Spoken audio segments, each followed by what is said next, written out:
வணக்கம், welcome to தமிழம்மா channel. இன்றைக்கி ஒரு சத்தான ஸ்நாக்கு எப்படி செய்யுதுன்னு பார்க்கலாம் வாங்க. இதுக்கு 1.5 கப்பு ராகி மாவு எடுத்துருக்கேங்க. 1/4 டீஸ்பூன் சால்ட்டு போட்டுக்கோங்க. தண்ணி விட்டு நல்லா பிசைஞ்சுக்கோங்க. கொஞ்சம் கொஞ்சமாக தண்ணி விடுங்க, எடுத்தோன்னே நிறையா விட்டுற வேண்டாம். பாருங்கள், இந்த அளவுக்கு நல்லா இணக்கமாக இருக்கணும், ரொம்ப கெட்டியாகவும் இருக்கக்கூடாது. பாருங்கள், இந்த அளவுக்கு நைஸாக இருக்கணும். இப்போ அந்த மாவை தனியாக எடுத்து வச்சுக்கலாம். அடுத்தது 1 கப்பு கடலை எடுத்துக்கோங்க. நான் கடாயை நல்லா ஹீட் பண்ணி வச்சுருக்கேன். இதில் போட்டு நல்லா லேசாக வறுத்து எடுத்துக்கோங்க.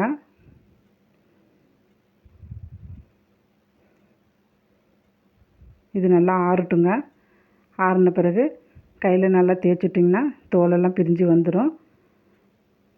அது தனியாக எடுத்து வச்சுக்கலாம். அடுத்தது 2 டீஸ்பூன் எள் போட்டிருக்கேங்க.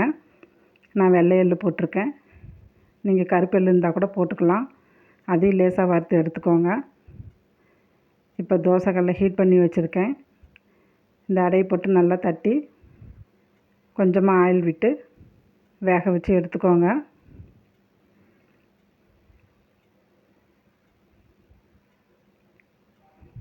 அவ்வளோதாங்க, வெந்துருச்சு.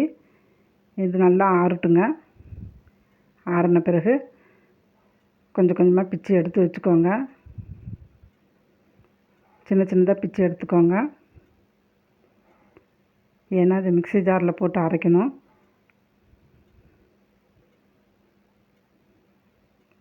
பாருங்கள், இந்த அளவுக்கு நல்லா பிச்சு எடுத்துக்கோங்க. அடுத்தது மிக்ஸி ஜாரில் இந்த கடலையை போட்டுக்கலாங்க. கொரகொரப்பாக அரைச்சி எடுத்துக்கோங்க. அரைச்சது இந்த எள்ளோடு சேர்த்திக்கலாங்க. அதே ஜாரில் வேக வச்ச இந்த அடையும் போட்டுக்கலாங்க. பாருங்கள், இந்த அளவுக்கு அரைச்சி எடுத்துக்கோங்க. இதையும் இந்த கடலையில் சேர்த்திக்கலாம்.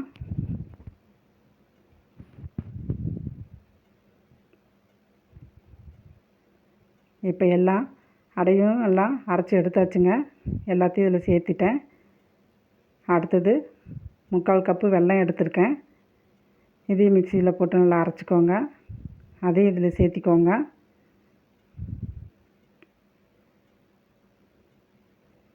இது எல்லாத்தையும் நல்லா ஒன்றா மிக்ஸ் பண்ணிக்கோங்க. நல்லா மிக்ஸ் பண்ணிக்கோங்க, அப்போ தான் எல்லாம் கலந்து வரும்.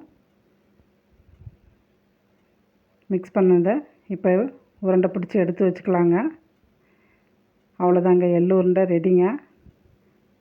இது சாப்பிட்றதுக்கு நல்லா டேஸ்ட்டாக இருக்குங்க.